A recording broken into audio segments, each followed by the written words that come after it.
Good morning from the Vatican. Yesterday, I went to the Pontifical North American College in Rome to see my nephew. He is a student there. He graduated from college in Minnesota in May, and he is currently studying to be a priest in Rome. So I haven't seen him since May, and I flew in to see him for the weekend. We spent the day together yesterday. We went to Mass at the church, at the school. It was great. We had a great time. We have been talking about how recently there's been a revival of religion in the United States recently. You can feel it in the air. I've been gone for a while, but I spent a lot of time in Virginia at the beginning of the year, and you could just feel it at the church that people were more into religion right now. It's been great. Being here is also awesome as well. And then at Mass, the cardinal, or the guy that runs the diocese in Richmond, Virginia, he was here visiting, and he as well spoke about the increase of Christian believers and of Christian faith worldwide that's happening right now. Then we had breakfast, and I was talking to Ryan. Ryan's a student with my nephew here at the Pontifical North American College, and he mentioned Carl Jung. Carl Jung did studies on collective psychology and crowd psychology, and it got me to thinking about the No Kings rally that happened this weekend in the United States, and how crowd psychology leads to not great things. And I wanted to talk about that today. This is a long line of psychologists and scientists that have studied crowd psychology, from Gabriel Tarde to Gustave Le Bon, Sigmund Freud, Carl Jung, Hannah Arendt, most recently Mattias Desmet from Belgium. So this No Kings rally is it's kind of a precursor ideology to what can happen in a totalitarian state. And let me explain. So it's pretty today, beautiful sunrise. What happens? We'll start from childhood. When you're a child and you're born, you're trying to connect with the outside world, the other, so to speak. Once you're self-aware and you realize that you're inside your own skin, you start reaching out to connect with others. And that, over our time in our lifetime, we try to connect all the way to the boundaries of our rational understanding. There's basically a bubble around all of us. That there's things inside the bubble that are within our rational understanding, and things that are outside the bubble that are outside of our rational understanding that we can never understand. For instance, a dog. A dog can look at the moon and see something in the sky, but will never rationally understand what that actually is. It's outside its bubble. And there's things that are outside our bubble, and that's where the eternal lasts. The eternal, fundamental moral truths, things that we can't completely comprehend and understand. And during our lifetime, we need to connect with that. If you can just, for an instant, open up that bubble and kind of peer into the eternal, you can find a peace, a faith, hope, love, a place that gives you purpose, makes you understand where you're at in this earth and why we're here.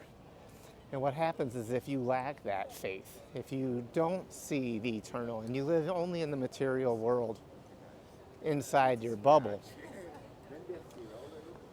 you become atomized. You're not able to fully connect with humanity and with the people around you. This causes, according to these scientists, causes atomization of the individual, where the individual is so individualistic to the point that they can't connect in the proper way. This is, religion fills this void. This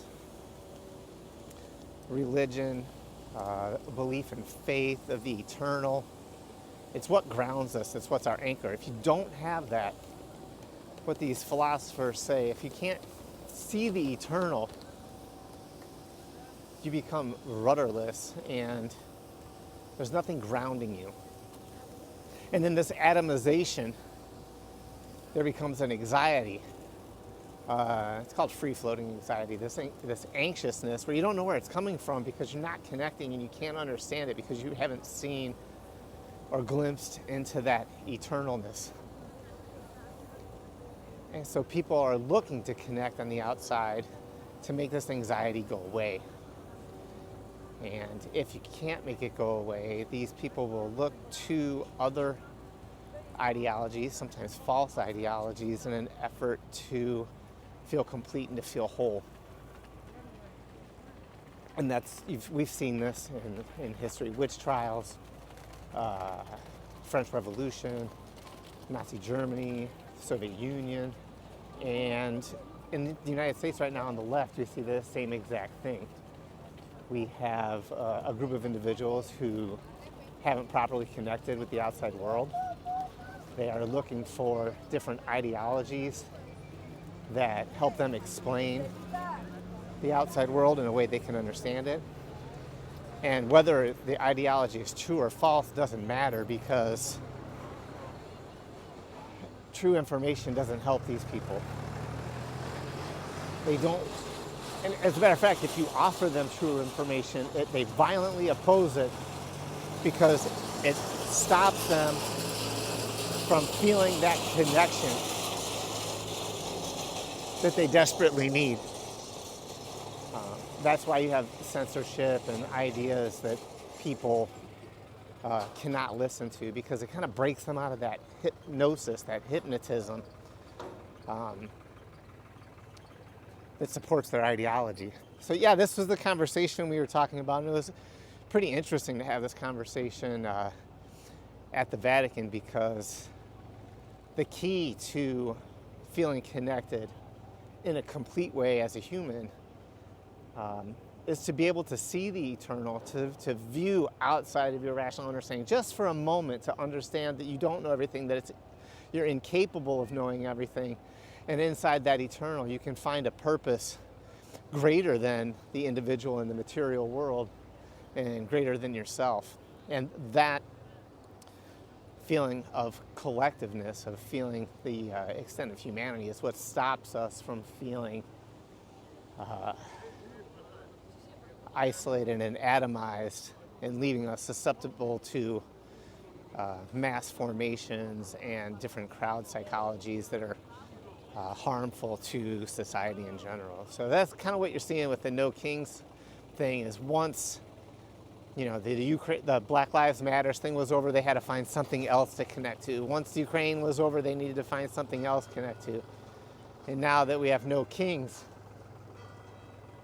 that's what they're connecting to today. And tomorrow it'll be something else, and you'll see this pattern continue endlessly until these people decide at some point to connect with the outside world in a more productive way and find faith in their fellow man and faith in the eternal and find a real purpose in life rather than a false ideology that brings false hope and does not fundamentally represent the truth.